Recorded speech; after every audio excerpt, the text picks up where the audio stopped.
राजा बेटा, राम राम। क्या कर रहे हो आप? खुशी, राम राम। राम राम। क्या कर रही है बेटा? मैं एक चिड़िया को देख रही थी। खुशी कहाँ पे आई हुई है? हवाई में। ये कौन सी जगह है?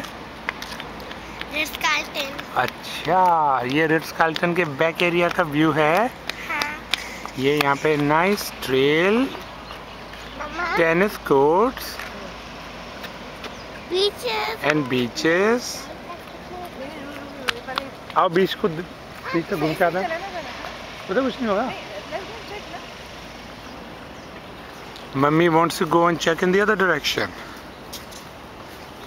Mummy, how about being a team player?